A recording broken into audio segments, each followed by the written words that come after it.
मठाधीश और माफिया में कोई ज्यादा फर्क नहीं होता। अपने संस्कार के अनुरूप धर्माचार्यों को ये माफिया बोलते हैं।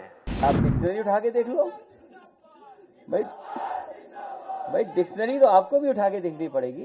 औरंगजेब की आत्मा सचमुच इनके अंदर घुस चुकी है। औरंगजेब की आत्मा इस कदर घुस चुकी है कि भारत की धर्म और संस्कृति के प्रतीक धर्माचार्यों को ये माफिया कहते हैं। मुख्यमंत्री ने कहा है कि सपा और अखिलेश यादव अपराधियों में भी जात और पीढ़ी ढूंढ रहे हैं, क्या कहेंगे सर? अभी ताजा बयान है। मठाधीश और माफिया में कोई ज्यादा फर्क नहीं होता।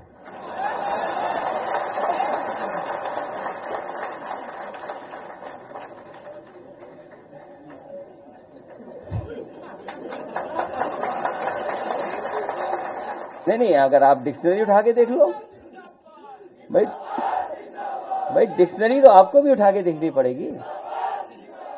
और ये सूची, ये जो जानकारी आप मुझसे ले रहे हैं, जो मुझसे कह रहे हैं, सरकार ने खुद जारी किए हैं, कई अखबारों ने खुद जारी किए हैं वो नाम, वो नंबर्स। तो जो हमारे साथी यहाँ पूछ रहे थे, बताओ उसमें पीडीए परिवार के लोगों के 60 से लेकर 70% लोगों का एनकाउंटर हुआ है कि नहीं हुआ है?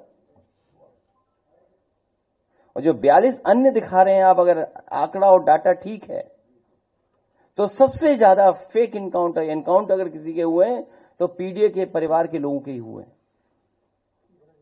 ये तो सरकार खुद दिखा रही है, ये कोई मेरे आंकड़े नहीं है। इन लोगों को जब भी जनता जनार्दन ने शक्ति दी है तो इन्होंने उस शक्ति का दुरुपयोग किया है, वैसे ही जैसे किसी कालखंड में भस्मासुर ने किया था। आपकी ताकत से ही आपकी आस्था पर प्रहार।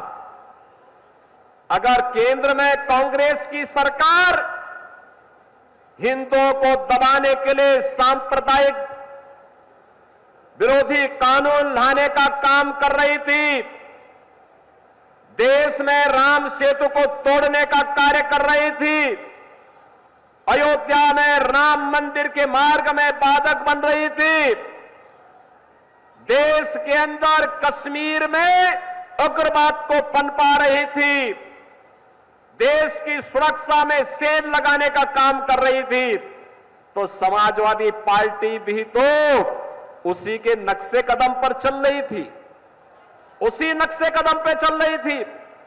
गुंडागिर्दी की चरम, अराजकता की चरम, हर दूसरे तीसरे दिन एक दंगा, हर माफिया के साथ इनके रिश्ते।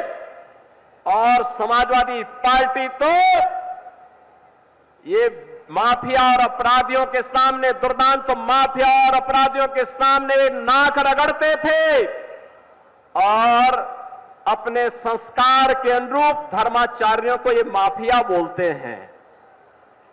इनकी प्रवृत्ति तो देखो, औरंगजेब की आत्मा सचमुच इनके अंदर घुस चुकी है। औरंगजेब की आत्मा इस कदर घुस चुकी है कि भारत की धर्म और संस्कृति के प्रतीक धर्माचार्यों को ये माफिया कहते हैं। और जो संगठित अपराध में लिप्त थे, भूमाफिया, वन माफिया, पशु माफिया या संगठित अपराध में संलिप्त माफिया को के सामने ये लोग घुटना टेक करके नाक रगड़ने का काम करते थे।